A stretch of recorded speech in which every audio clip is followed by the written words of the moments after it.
name's Amanda Gokee. We're going to be talking about community power. We have three panelists with us today who will be introducing themselves in a bit greater detail. They're going to talk about their organizations and the work that they're doing with community power. I'm going to start us off with a little brief introduction, a little bit of the history leading up to community power, and then I'm hoping in our conversation we can talk more about where it's headed in the state. It's kind of an interesting moment for community power right now, with towns getting organized and putting plans together to make this happen. My name's Amanda Gokee, as I was saying earlier, but no one could hear me. I'm a reporter from the New Hampshire Bulletin, and I have been covering energy and the environment in the state since March, so it's very exciting to be here in person with all of you today, and not just talking to you over a phone or seeing you through a screen. So we have with us today, we're going to be hearing from Clifton, who is working with the Community Power Coalition of New Hampshire, Bart Fromuth of Freedom Energy Logistics, and Bob Hayden of Standard Power. We will have about half an hour for questions from the audience at the end of our session today. So as you're listening to the discussion, just please make a mental note if something comes up and you'd like to ask our panelists. We have a lot of time for that, so I would encourage you to just take a note, and we'll get to that at the end. So essentially, community power is allowing for a lot more local control over how power is procured and what kind of power towns and cities are able to choose that they would like to procure. So if a town has a renewable energy goal that they would like to reach a high percentage of renewable energy, this is a mechanism that would actually allow for that to happen.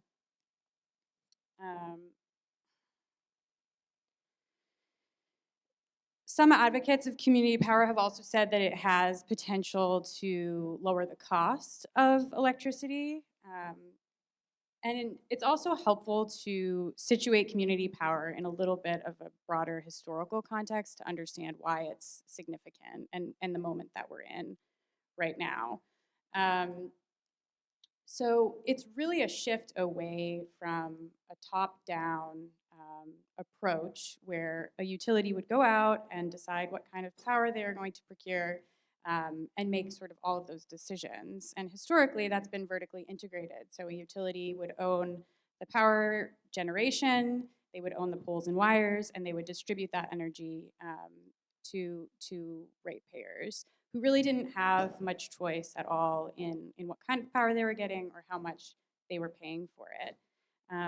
So there's this moment in history where lawmakers in New Hampshire decide there might be a better way of doing this, and that's called restructuring. And this is a pretty big change in how utilities are doing business. And one of the consequences of that restructuring period, which is in the 1990s, is that utilities have to sell their generation.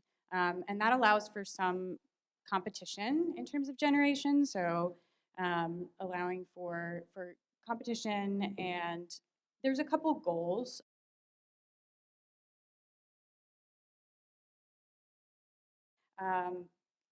Which include more diverse sources of power, new entrants to the market, and then the idea that this could potentially drive down really high costs of power in the state.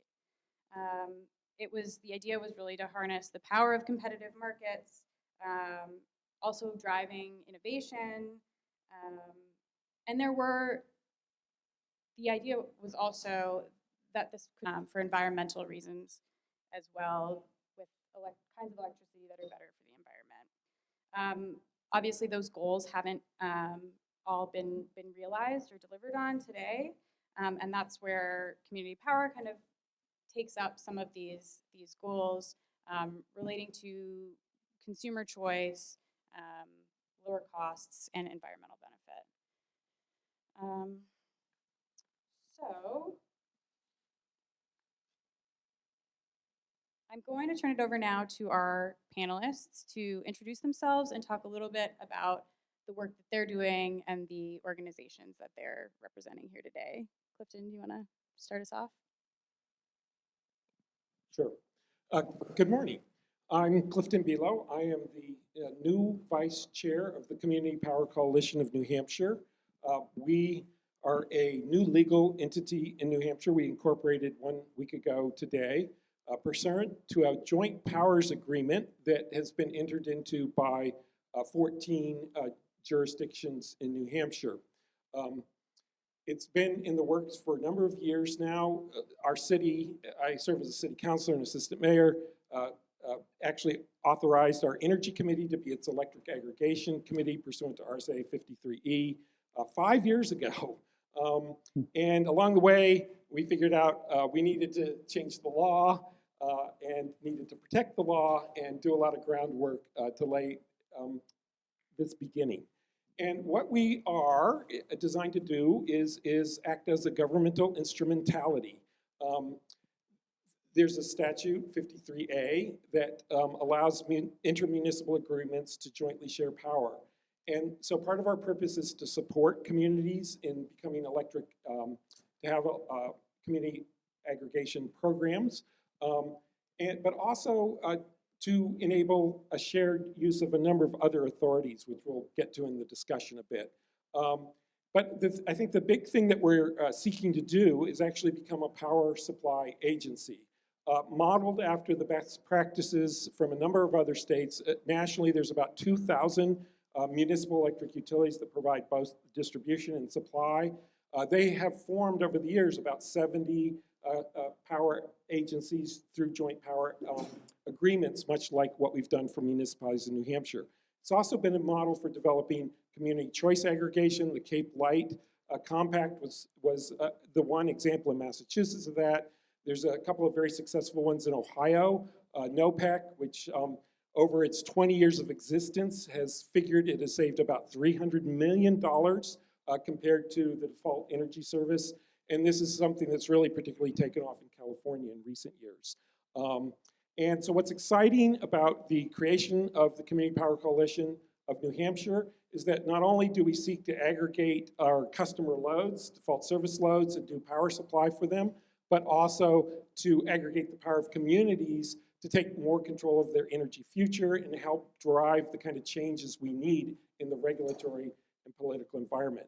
And just the last thing I'll say is, which is pretty exciting, all 14 communities that have voted to join did so by unanimous vote of their governing bodies. And we represent over 210,000 residents of the state, or over 15% of the population. And we're just getting going. So thank you. Thanks. Okay, Bart? My microphone working? Everybody can hear me? I am Bart Fromuth. I'm the Chief Executive Officer at Freedom Energy Logistics. We're a New Hampshire-based procurement consultancy, about 30 employees, and we've been in this market since 2006, and been working with Cliff and others from around the municipal community for years, trying to get an answer on how we can integrate community choice aggregation here in the state of New Hampshire. And through Cliff's tireless leadership, helping to get SB 286, we were able to get that through with unanimous bipartisan support for both the House and the Senate, governor's signature in 2019. And then we were back at it in 2020, trying to get some improvements to the program in place. One of the things that's been different for us here in New Hampshire versus a lot of our neighboring states that have community choice aggregation, community powers. In fact, they have a program called Purchase of Receivables. And that program is really crucial in terms of getting buy-in from the supplier community, which is half the battle, making sure that we have suppliers willing to serve these communities. Purchase of receivables essentially allows us to truly be the default utility option, the alternative default utility option that we envisioned starting this journey. Utility has the ability to turn on and off the lights in terms of non-payments. There's no credit risk for the suppliers.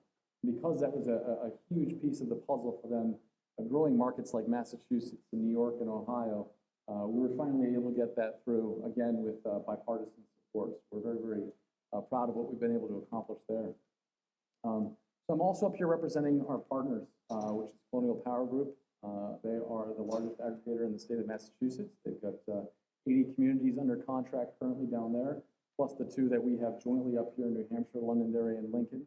Also got the city of Boston, which recently launched on their community choice aggregation with great success. So looking forward to working with them and working with the greater community power network to make sure that we can bring this valuable option for our residential ratepayers who have largely, up until this point, I think, been left out of the choice market. The commercial, the marketplace, the industrial marketplace has had a lot of optionality, a lot of options both in terms of procurement as well as renewable incentives. And now through this vehicle, this is something that we'll finally be able to give to the average residential ratepayers. We're very, very excited about this opportunity and excited to talk about it today. Right. I'm Bob Hayden from Standard Power. I'm the President and Chief Technical Officer.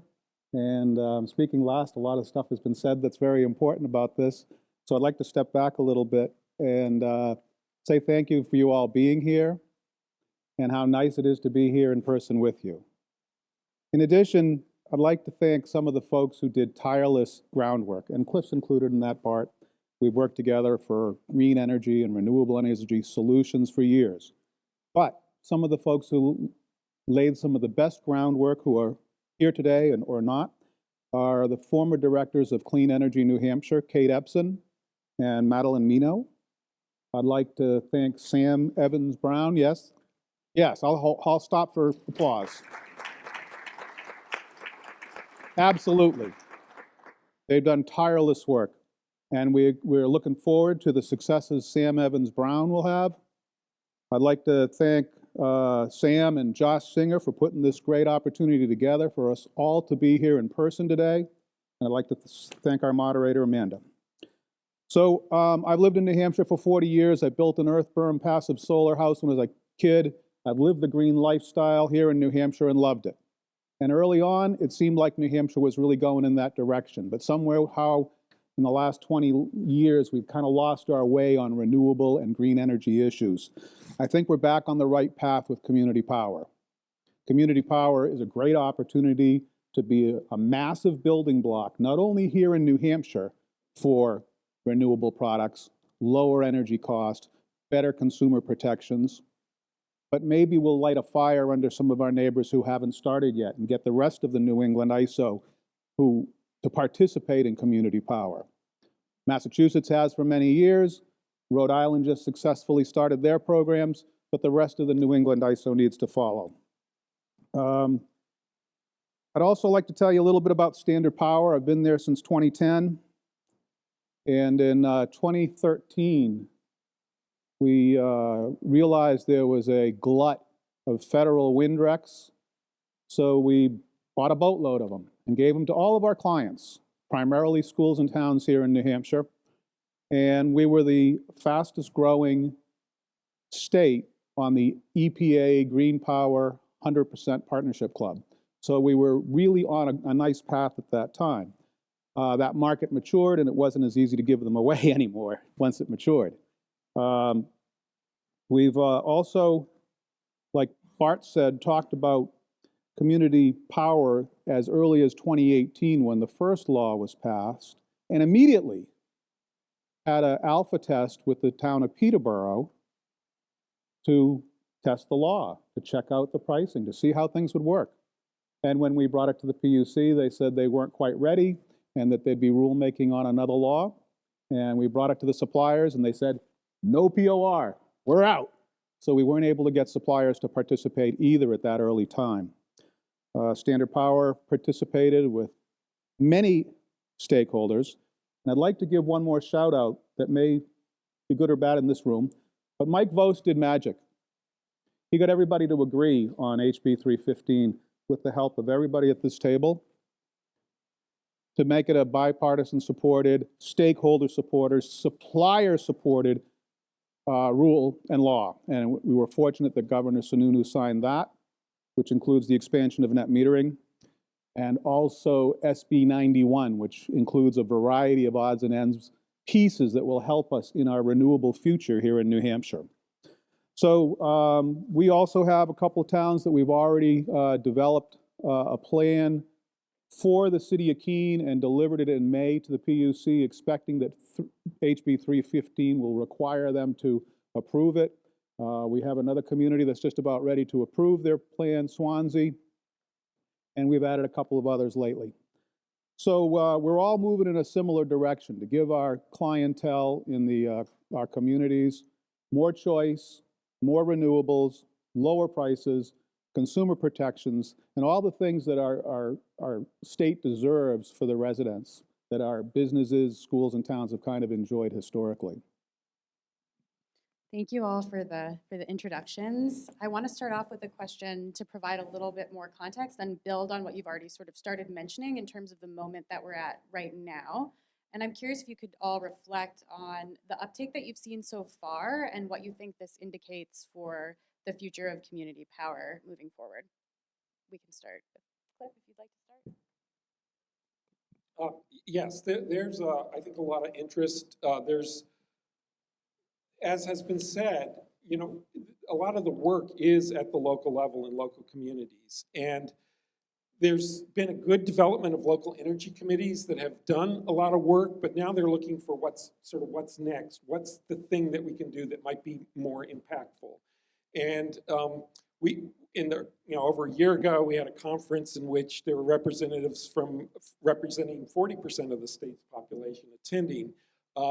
Besides the 14 that have joined the coalition, there's another half dozen to a dozen that are actively considering it. So there's a lot of potential uptake.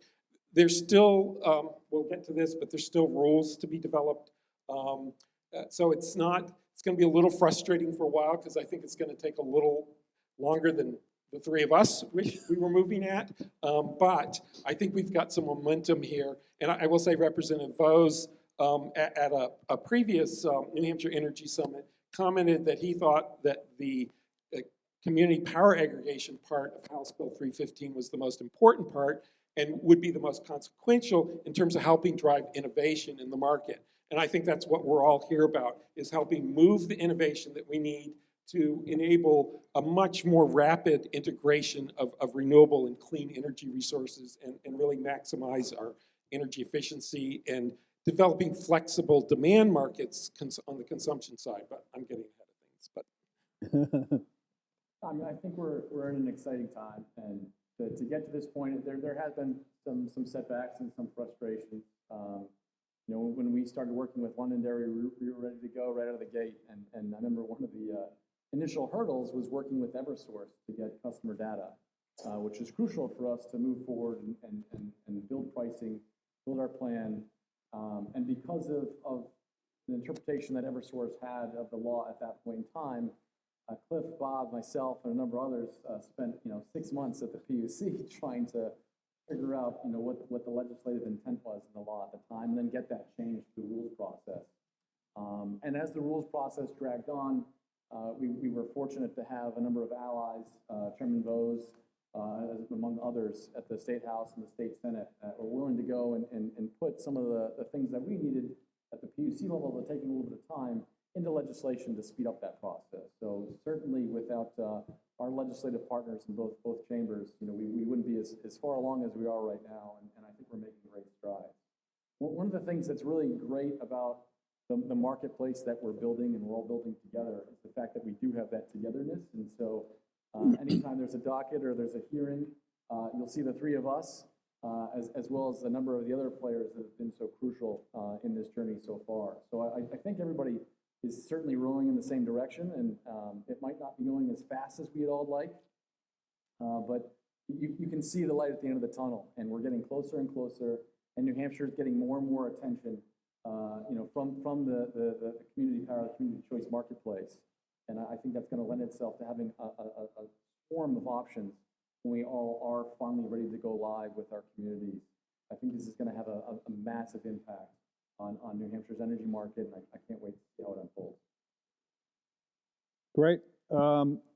I would expand on some of that a little bit, in that I think there's a variety of perspectives from the communities I work with, in that there are surely some early adopters that want to be out of the gate and first, and Keene did a great job with their energy committee of putting themselves in that position of being the first out of the gate. Another neighboring town, Harrisville, who I only spoke with a little bit, did a great job where their energy committee did almost all the work with a little bit of help from the coalition and presented a plan also. They did a great job. And, but there's also folks who are enduring the wait and see aspect of looking forward to seeing the rules be completed and be successful implementations of the community power program. So there's folks like that. And then there's other communities who are in a longer wait and see look at things where they want to see a couple years of data of success. They want to see not only successful implementations, but they want to see the success over time, the programs that get added into an initial program, because all of these documents and programs that we'll be developing are living documents. And as we help the rules and laws and the tariff of our individual utilities evolve, the plans will evolve along with those rules that are made. So I think this is a shout out to everybody in this room and everybody here today, is that we have a great start, and this year was a successful legislative year. We stopped bad bills. We got to work Tuesday, though. Got to go to work Tuesday. But we've also had great successes with SB 91 and HB 315, which lay the groundwork for some wonderful things, not only in community power, but the expansion of municipal net metering, in storage, there's a work study, there's also the improvement of the LEPA law. So these are all great building blocks for the things we all do together. But the call out is to stay vigilant and continue to have all of your legislators support these futures that we need. This is not an end point with these bills. This is a starting point.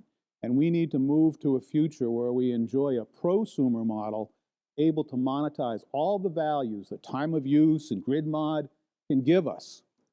We don't have that opportunity yet, but we look forward, all of us, to when we can do that. And we look forward to also see who the winners will be of our existing utilities in that world. And we call upon them to look to the future. And we need to have our representatives and our voice heard by the utilities for that kind of a future.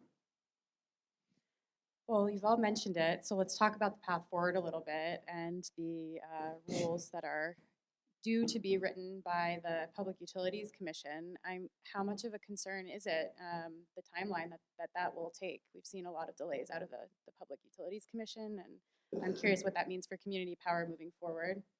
Maybe we could do it the reverse order. Sure, it's a great question. And as I mentioned, you know, we have all those different kinds of communities. We have the early adopters who are ready to go, and they're frustrated as much as we are with the slow process. So it's critical to complete. And I think that when we left the work session that Mike Bose hosted, we had a nearly done document. I don't think there was a lot to do still, and I think Cliff could probably comment on how much work is really necessary still, but I think it's minimal. And I think we need that work done and completed. And I hope that it gets the first slot of attention by the PUC. Yeah, no, I mean, I think, it's an interesting time because of all of the brain drain that we've kind of had at the PUC, moving a lot of people over to the Department of Energy. So there's certainly been some holdups, and they're operating on a skeleton crew right now, which is held up not just in our initiatives in terms of community power, but a lot of other programs that have been held up for the better part of a year now as a result. And so one of the things that's been contemplated, and another person that certainly is warranted of a shout out, would be Henry Herndon. And in talking with Henry the last couple of weeks, Henry has also been a valuable member of the team trying to get everything through and move forward. And he's put forth the idea of our three groups and others coming together to put together basically a preset, rule guide for the PUC to work off of, so that we could do a lot of the heavy lift for the PUC ahead of time and put a document in front of them that all stakeholders have signed off on. And we're hopeful that by doing that we can really speed up the timelines and we can get some activity that we've been lacking at this point. Exactly. Fortunately, I had a lot of background in rules, chaired the Joint Legislative Committee on Administrative Rules, was the PUC's point person on rules. So I had the opportunity to do a lot of the drafting of proposed rules that became sort of the working document. This last December, the staff had already submitted to the commissioners a proposed set of rules. And they actually were pretty good, but the commission didn't decide to go ahead with those because of the introduction of House Bill 315. There's still, with that progress, finding common ground on 315, I went to work in conjunction with Eversource and then PUC staff on adapting the rules to the additional statutory changes. Those statutory changes actually go into effect on October 24th, the 24th of this month. I'm hoping that there's a process in the PUC 200 rules, they're sort of organizational rules, that anybody can petition the commission for rulemaking. I understand the Department of Energy might, because that's where all the staff went that was working on it, they may present a proposal, but we're interested in getting together with other stakeholders and sort of picking up where we left off last spring, and perhaps as soon as October 24th, be able to submit a set of proposed rules that has broad stakeholder buy-in. So if you're from the utilities, we'll also be reaching out to you in the next few weeks, and the consumer advocate and others. But I think there was already about 90% agreement on the proposed rules. There's just some issues around data availability. So I think we'll get there. Just may take a little while. But. I want to talk a little bit too about for towns who are maybe considering this or watching what's happening, as some of you have mentioned. It's from, I think, the outside, seems relatively complex for a town that may already have its hands full kind of managing town business. I'm curious if you could talk a little bit about some of the barriers and challenges for towns in taking on this sort of project who maybe are interested but are facing those obstacles to getting started. Sure. So I'll fill this one first. So first off, I think town governance is a huge hurdle depending upon how that town is structured. So some of the smaller communities that operate on a town meeting format really have to thread the eye of the needle.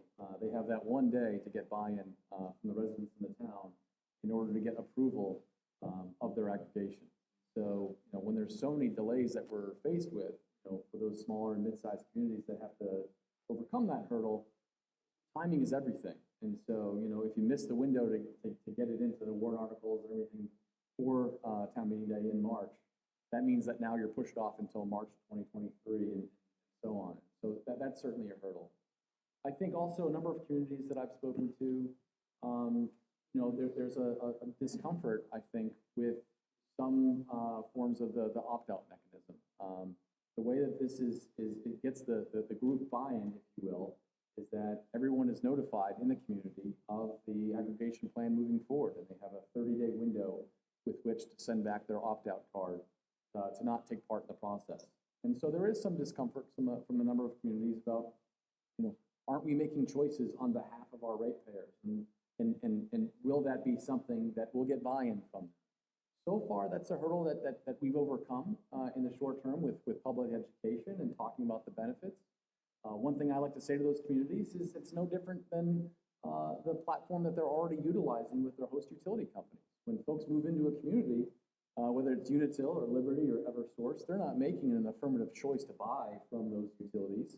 They're just the default provider. So now what we're doing is we're empowering the community to be that default provider. So that's one way in which I think we can overcome a lot of those objections and get buy-in from the ratepayers themselves. Well, and one follow-up question there, retroactively, would there be any flexibility for somebody to decide beyond that sort of first 30-day period that you mentioned? Certainly, yeah. So again, similar to the current utility format that we have, if someone moves to my hometown of Bedford, and they get Eversource for their standard offer provider, they're free to leave whenever they like. And so just because they don't send in that opt-out within the first 30 days, if they decide after 60 days or 90 days they want to leave, there's no early termination fees in these programs. They're free to come and go as they'd like, as would be their typical experience. And I would guess that most communities, I think at least Harrisville, City of Lebanon, and Town of Hanover, and I think Keene's also provides this, are adopting aggregation plans that say we're not going to launch unless we have a rate that is attractive compared to the utility default service rate. You know, better than, and over time we expect to, on average, either beat or compete with that price for a basic product. How much, you know, we also imagine offering opt-in products as well that might be a higher local or green energy content, for instance. But you know, there will be, I think at this point there's sort of a good number of potential first movers, so that we will see some communities move as quickly as we can, and that will start to develop some comfort level. I think with the coalition, part of our idea is that we have an organization that can bring a professional expertise that's working for communities, but by communities under their direction. So it's actually a fairly proven governance model, and I think that gives many communities comfort that this has been done in other states and other places. And what's kind of exciting about our law as we've developed it is that it actually empowers community power aggregations to do more than what they can do in many of the other states. It's probably the most expansive power that exists statutorily. So that there's lots of exciting possibilities beyond the basic initial launch of these programs. Yeah, I think that really speaks to the fact that these programs are living documents. You know, we'll be updating them all the time or every year, depending on the structure of the community and what their ability is to make changes. But as rules and laws change, we'll be evolving. I think that one of the things I see on a regular basis is how much work is the community have to really do to do this. And I think that's one of the stumbling blocks I see a lot, is that concern. But the reality is, I know from us, and I suspect from everybody else, we are prepared to not only go out and survey the communities for what their members or their residents want early on in the process, so that we can enjoy the voice of the community as part of the building process of their program, but we can really help them do virtually everything at this point. So for a community like Harrisville or Keene, they had committees that were willing to put massive amounts of time in and do a significant amount of work. But other communities want to meet 3 or 4 times and be done and have a program ready to go after, you know, a couple of presentations and open meetings and things like that, and then be ready to send it to the PUC. So I think that we clearly offer them that solution that they can participate very little or a very lot, depending on what they really want to do. How can community power projects compete with power procured by utilities, and how much risk is there that towns will be paying above market rates for power that isn't any cleaner? One way is to recognize that utilities, at least the 3 investor-owned ones, the co-op takes a different approach, but the Liberty, Eversource, and Unitil, they all go out with the entire default service load and put it out to bid at regular intervals, basically every 6 months. And that's a very small window because they set the schedule well in advance. So the electricity markets at the wholesale level are very dynamic, and electricity futures are changing all the time.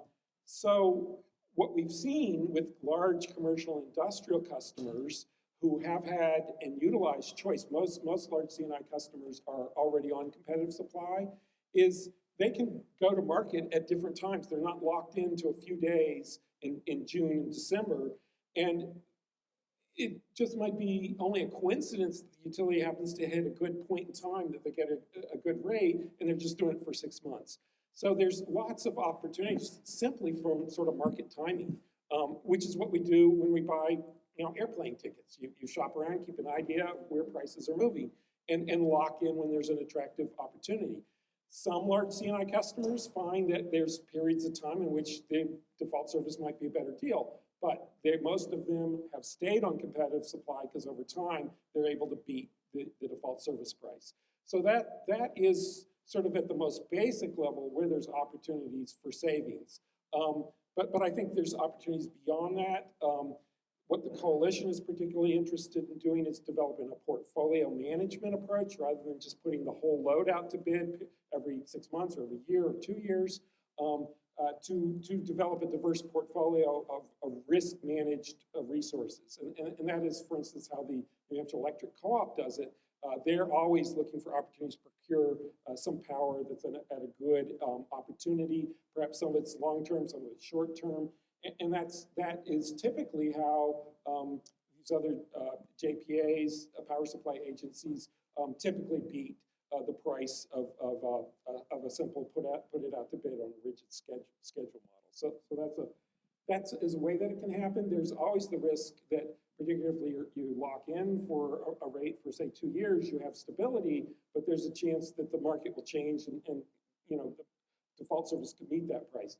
The nice thing about New Hampshire's structure is we have the discipline of the market because customers will always be free to choose to go back to default service or competitive supplier.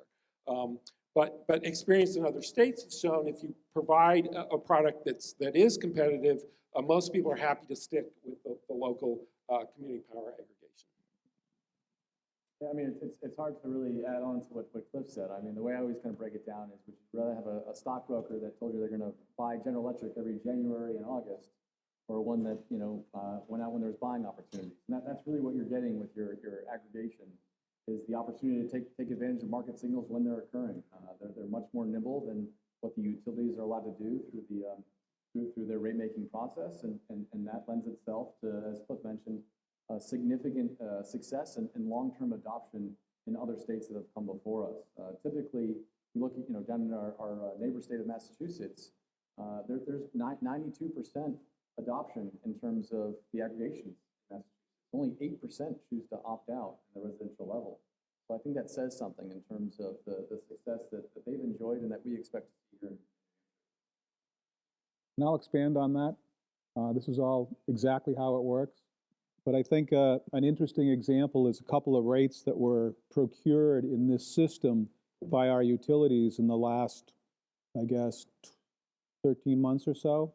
During COVID, Eversource bought their default service power for us at 6.6 cents. So that was the price that folks paid on their electrical bill, 6.6 cents, which was a decade low.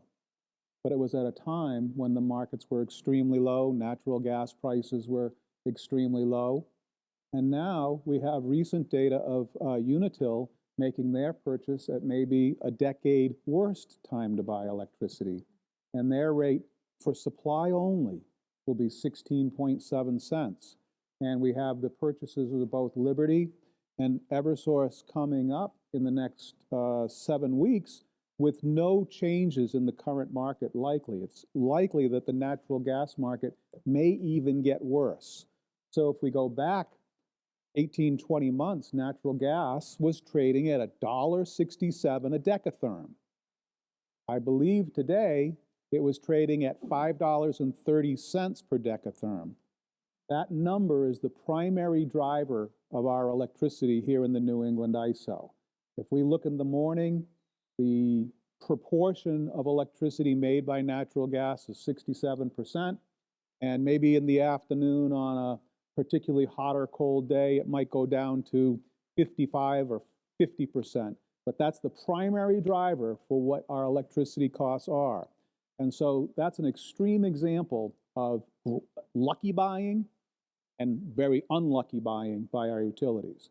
With the experience of folks who are savvy to the purchasing of electricity and who are working specifically for our communities and are unbounded by the rules of purchase at a specific time, we'll always be shopping for the right deal for our communities. And layering chunks of power in for these large loads is a normal thing for large corporations to do. So really, when we look at a group of communities, or even some of our communities alone, they are a huge corporation essentially by volume of load.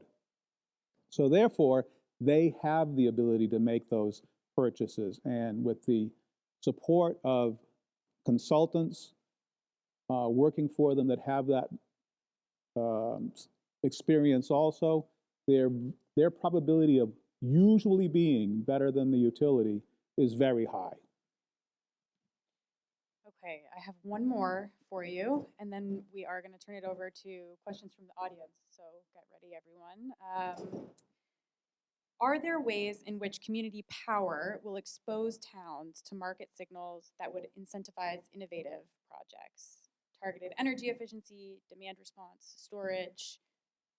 All that stuff, you bet. And as our tariffs change and we finish some of the work that we're in the middle of with the PUC on grid mod and storage and time of use, all of those things give us great opportunity to manage a future where our consumers, our residences are in much more control of all of those attributes. I use the term prosumer model. I think the prosumer model of energy flowing in both directions will surely proliferate across the country. And with that, there'll be the monetization of many of the attributes we talk about all the time.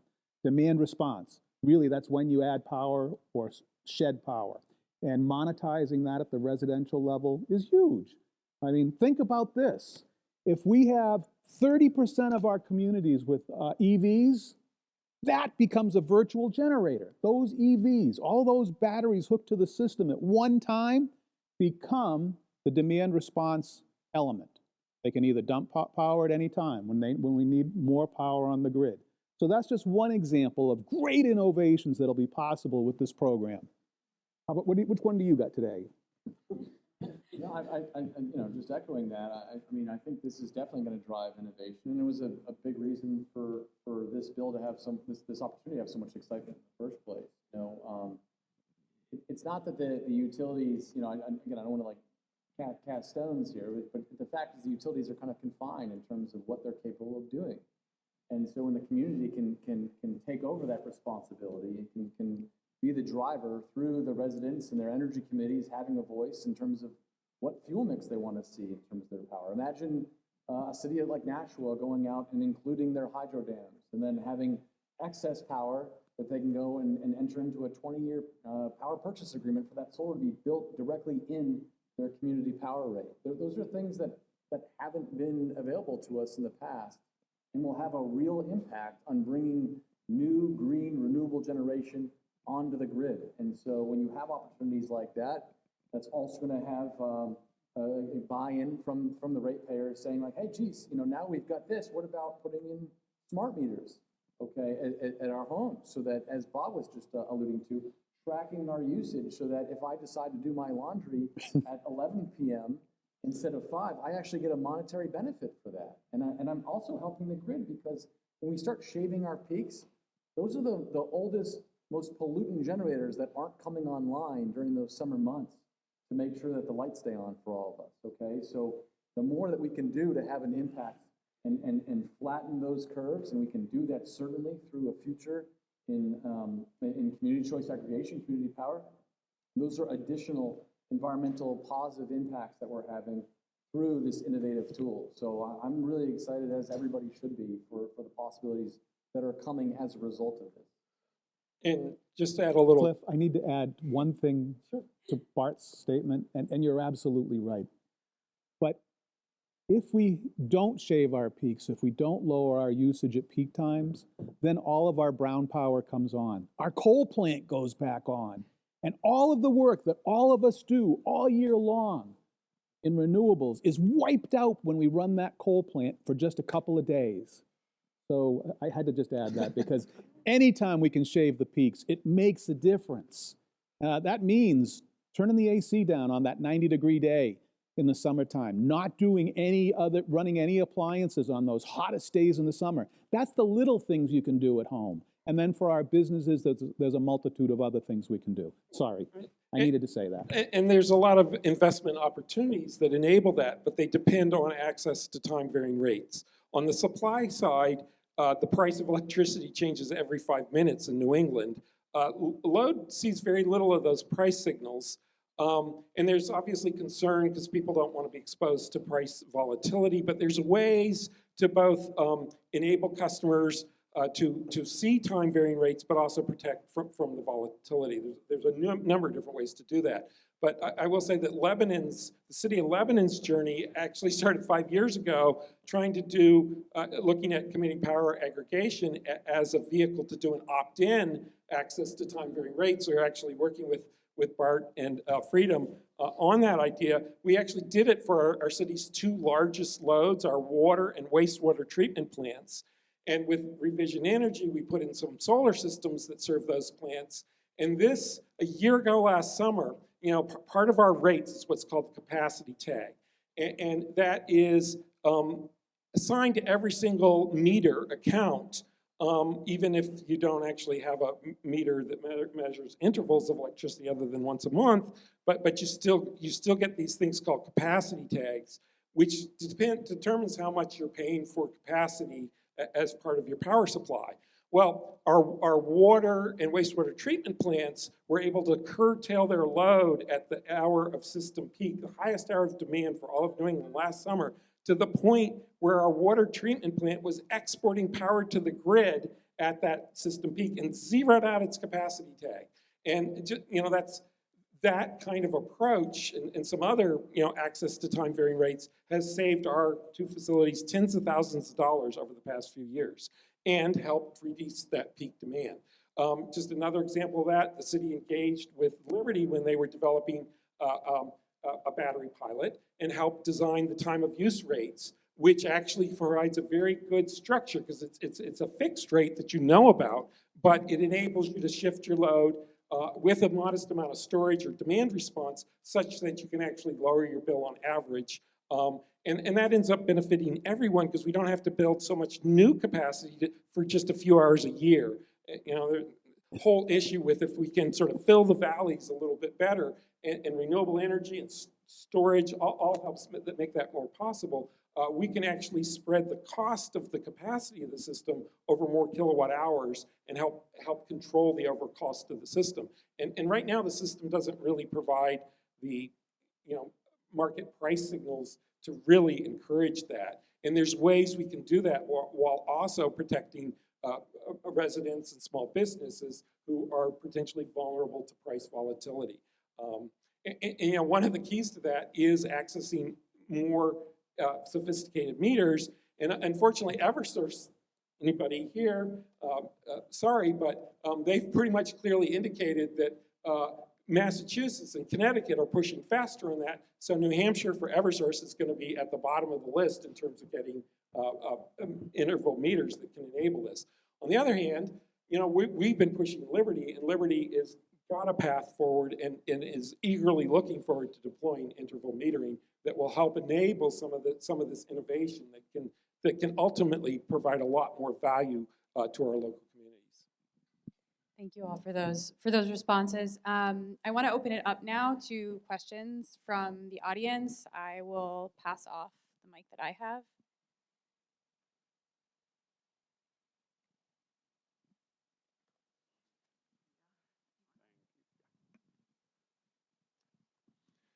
Matt Miller with Pembroke, New Hampshire. I actually have 2 questions. One maybe is very quick. First question is the opt-in, opt-out enrollment mechanism. And when I read RSA 53E, I think I understand that you can make a plan, a community power plan that has both or either an opt-in or an opt-out mechanism. I just like confirmation. Is that Correct. how you understand? Yep. Okay. Okay, good. That solves that question. The second question is actually about a choice. I think it's really good that the communities in New Hampshire will have more than one choice for community power enablers like yourselves, and there may be more in the future. How do you see yourselves differentiating from each other? How would you help a community select, which power aggregator to use? Community power, freedom, standard power, etc. Putting us on the spot. Yeah, Matt likes doing that. Yeah. You know, I think, you know, each one of us has certainly a lot of expertise that we're bringing to bear. You know, I like to think of us, again, obviously we're in some level of competition, but as I mentioned before, we all are rowing in the same direction, and we're trying to build a market together. So you know, as much as I'd love to go and list off the ways, choose freedom, choose freedom, choose freedom, the fact of the matter is that we're partners in this and pushing this forward, and I think it would be inappropriate at this point in time to start getting into who's better, who's got the better product. I think we're all trying to spread the education about what's out there, what's available. We all have a lot to offer, and there might be some areas in which the coalition is working with one of us for some of the services that they're offering through their joint agency. So there's going to be a lot more behind us coming as well, and we'll have a lot of time for that. But you know, we're still a good year plus away from the first launches, and I think using this time, all three of us, to be out there educating communities is the best use of our time. Yeah, I agree with Bart. You know, we're all going to be working together, in many cases legislatively, for the foreseeable future. There's a lot of work to be done, and I've alluded to that multiple times. So even though we'll compete for individual customers occasionally, we'll surely be working together for making the whole marketplace better. And I think that applies to all of energy in New Hampshire, with community power being one of the most important building blocks. And then we all have affinities to various communities we've worked with historically or live in, or all of those things. So I think sometimes those affinities will drive who goes where, because I think whoever you work with, you're getting a good shake. This is a great opportunity, and I don't think we have, you know, we don't have bad vendors. I mean, I think there's marketplaces we can look at where we can point at vendors that don't fit and aren't appropriate. We don't have that here. And I would add that I think part of what's exciting about this launch is that these two guys representing the two firms are looking to bring some value-added services above and beyond the basic broker that they've partnered with. And that's what the coalition is also looking to do. In some ways, there might be a bit more work to be involved with the coalition, like an opportunity to serve on our board of directors or committees. On the one hand, on the other hand, I think we offer the potential to help communities get in under the hood a little deeper and understand what's going on, and help sort of drive further change. And just a couple of examples of that, and it won't be exclusive to the coalition by any means, but our statute enables the use of tax-exempt revenue bonding for project development, for instance, or for commercial property assessed clean energy.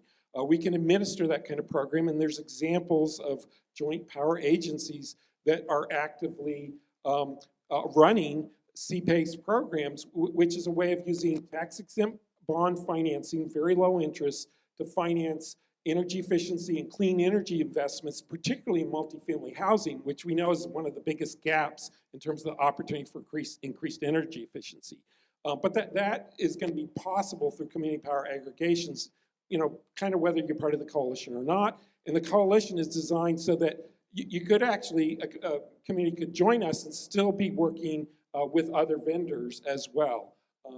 Although we do hope mostly through contracted vendors to be able to offer a range of services as well, but developing some in-house capability over time as well. And this is part of what's happened in California. The CCAs, as they're called, community choice aggregations out there, are driving almost all of the new investment in renewable energy and storage. Correct me if I'm wrong, but something like 6,000 megawatts under development, either through PPAs, purchase power agreements, or in some cases direct development. And we have a New Hampshire Municipal Bond Bank that can issue these kinds of tax-exempt revenue bonds. It will take a few years to get the kind of credit ratings, but in California, several of the CCAs now have investment grade ratings, and they're able to borrow at very low interest and help drive more investment in clean energy. I know I saw another hand. If folks want to come up too.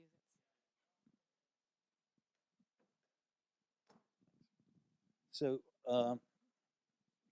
I live in Sandwich. We're 87% of the households are serviced by New Hampshire Electric Co-op, which is, user-owned, and we do have some.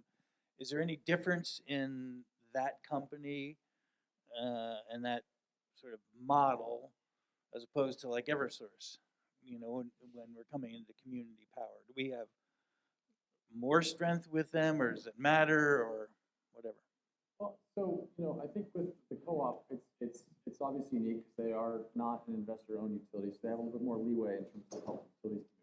So one of the things that the co-op was very, very adamant about when we were negotiating HB 15 and the purchase of receivable law that was come through was that they wanted it to be voluntary for the utilities in terms of whether or not to adopt purchase of receivable. And as of my last conversation with them, which was probably a few months ago, they were not inclined to adopt purchase of receivable for Hampshire Electric Co-op. So I think in terms of the four utilities, them being the sole non-investor-owned, it will likely be more difficult to get community choice up and running behind a co-op community, depending upon the makeup of the community. So, for instance, when we've been looking at this for years, prior to even having purchase of receivables, one of the kind of calls to action to make sure that we had the program in place was that communities that had a higher residential default rate for utility payment were likely going to be left out from a scenario in which there was no POR in the state. So the POR was kind of the great equalizer, so that wealthy communities as well as less well-off communities would have an opportunity to participate. So unfortunately, that will likely come into play behind the co-op communities to move forward with the potential community choice aggregation. And I just observed they are like the idea of community power aggregations can have some form of democratic control behind theirs through the election of a board.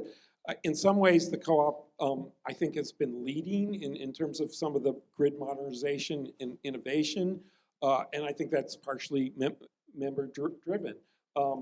But they, as I mentioned before, they do use a portfolio management approach to their power procurement where they're not just putting it all out to bid, they're continuously looking for opportunities. And as a result, they have averaged in recent years a significant price advantage compared to the three investor-owned utilities on default energy supply. They tend to have higher distribution because they're serving more rural areas. That's a different issue.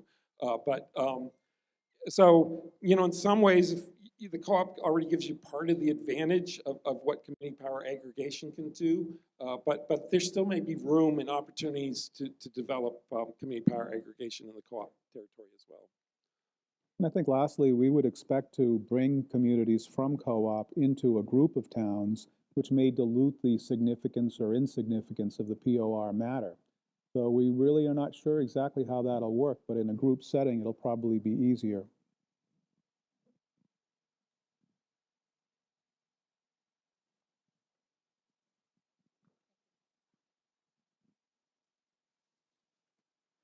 Good morning, and thank you very much for your presentation. My name is Sean Marshall. I've been in the community choice aggregation space for 15 years now. I currently work for Calpine Energy Solutions. We are the premier data management, billing, rate design company on the West Coast.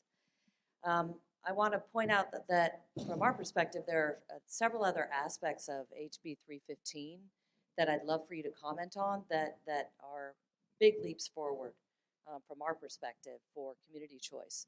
One is the ability for either the coalition or perhaps other communities to elect to become load-serving entities. And the other is, and I'd love to have your comment on this, the advanced metering and the advanced data capabilities that are potentially enabled through HB 315 and then the rulemaking, which we would be happy to help with to make sure that those elements stay in place. So if you could just comment on how those potentially unleash you to do some innovative programming, that would be great. Well, as Bart knows, because he's helped some industrial customers and actually the town of Hanover become load-serving entities. Hanover is a member of the coalition, has also worked with FEL, and they, for their own municipal load, decided to become a market participant as a load-serving entity.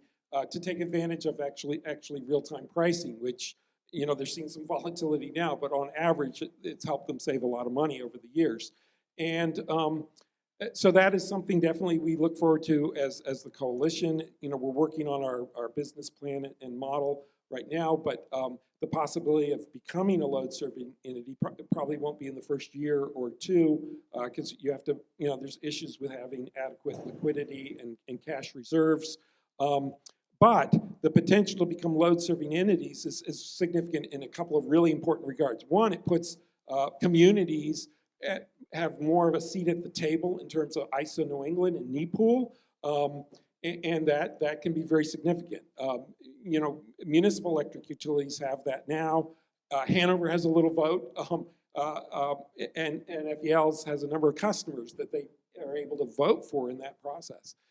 In the New Hampshire level, we're trying to get you know, we're working on legislation that's in a study committee right now to enable development of a within-state market that is outside of ISO New England and FERC, because federal law delegates to the states the power to manage a within-state wholesale market as well as retail markets.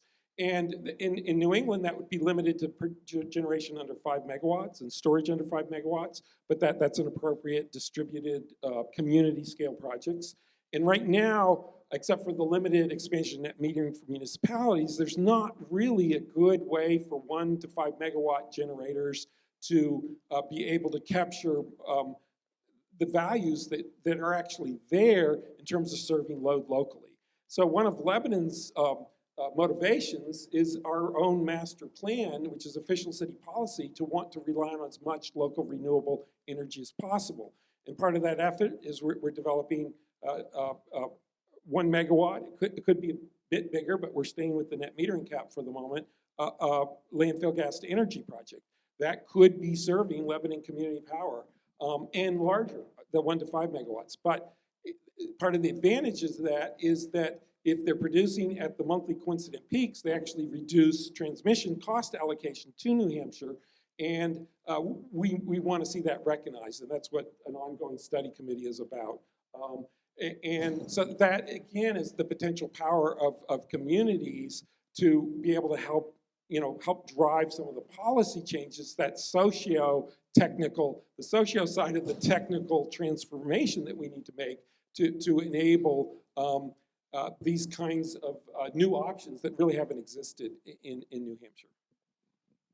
Does that count to Yes, some of it? that's I great. skipped over the metering. Yeah, You know, the metering was a big thing that sort of drove. Can you clarify kind of Yeah. what's permitted in HB 315? Well, the law permits us to be load-serving entities, to provide demand response services, to use tax-exempt bond financing, to finance construction of projects. It allows us to invest in interval metering, which does open up all these new potential value-added options to customers. And it tries to, there's another panel on data access, but we've been working. The other really important part of this for all of us is it puts local communities as more of a partner with their local utility. We don't see this as in any way antagonistic with the utility. They're all out of the generation business, and they're just, it's a pass-through cost for them. But this is an opportunity for us to work with them to look at how we need to evolve the distribution system as well to support a more rapid integration of distributed energy resources, not just new generation, but demand response and storage and all those things that relate to vehicle electrification and how that is going to impact the system as we hopefully start to rapidly evolve. The access to that data Yep. is so critical for all of those things you just mentioned, and can say in real time today, all of this is happening, dare I say, California, sorry, the West Coast, all of this is happening right now through community choice, and it rests upon access to that data and the ability to validate that data and design programs around it. So congratulations to you guys.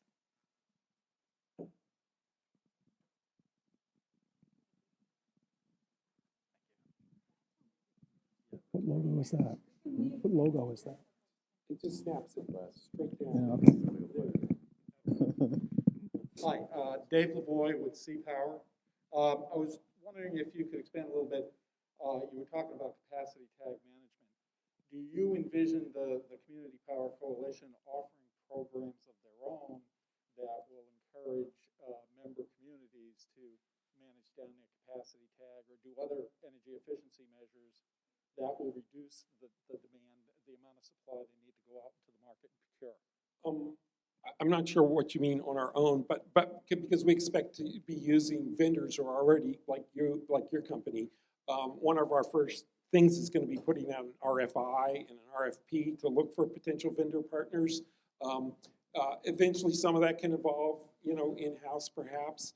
But it is definitely a service that we want. But it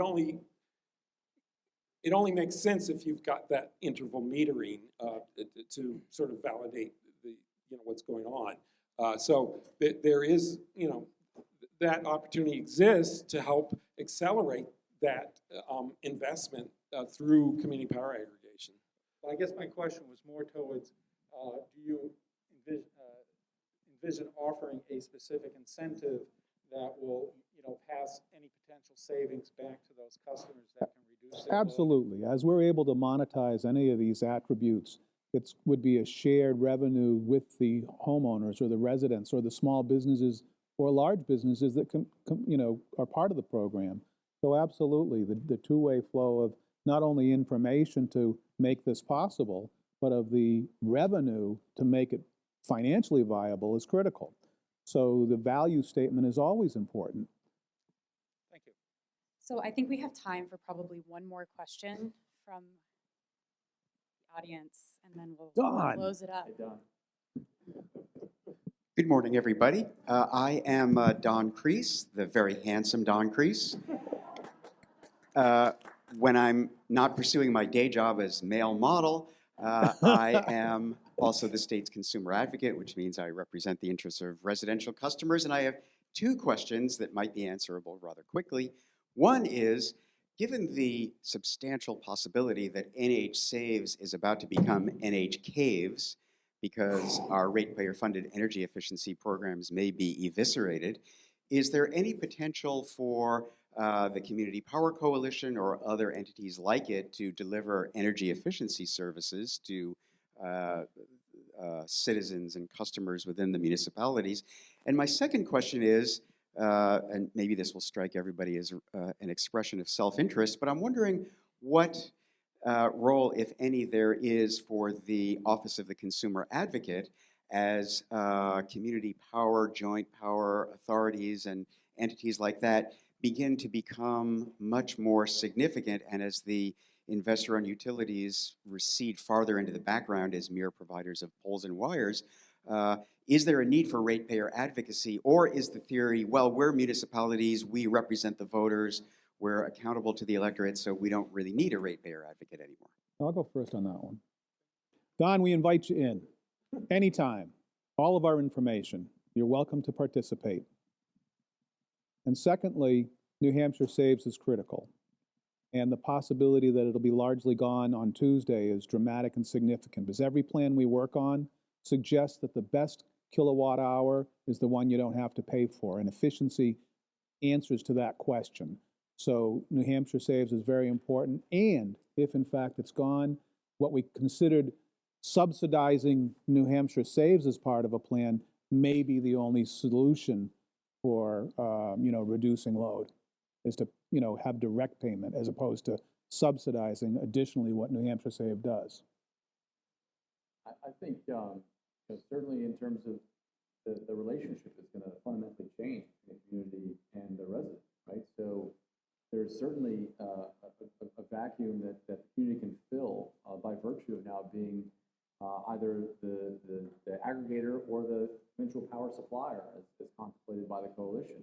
So when you talk about efficiency and other programs, the community is going to be in constant contact with their now captive rate base to talk about these options and opportunities, and that's going to show itself through efficiency measures, LED, so on and so forth, battery storage, demand response measures. So there's going to be significant amounts of opportunity in that regard. And then as far as the opportunity for the Office of Consumer Advocacy, you've been a phenomenal advocate, obviously, for this program moving forward. You've been an ambassador for the program. I see that continuing, and as these communities start to take more measure in their energy destiny into their own hands, I think it's incumbent upon the Office of Consumer Advocacy to make sure that some of these communities don't go too far afield in terms of overreach of their authority through these programs. So I think that role is going to be critical moving forward. Really glad to hear that, because I think if you look in the co-op context, for example, the idea that you don't need any of those outsiders kind of getting mixed up in the governance is premised on the assumption that the members are going to be vigilant and engaged, and that doesn't always happen. On the other hand, 9.8 cents versus 17 cents, I think that speaks for itself. All right. Thank you. Yeah. All right. Well, unfortunately, we're at our time. Thank you all for your participation with those wonderful questions. Thanks to our panelists for your engaged and thoughtful responses. Thanks also to Annie Henry for her work in organizing this session. She certainly kept me on track with preparing for it, and I'm sure the panelists agree.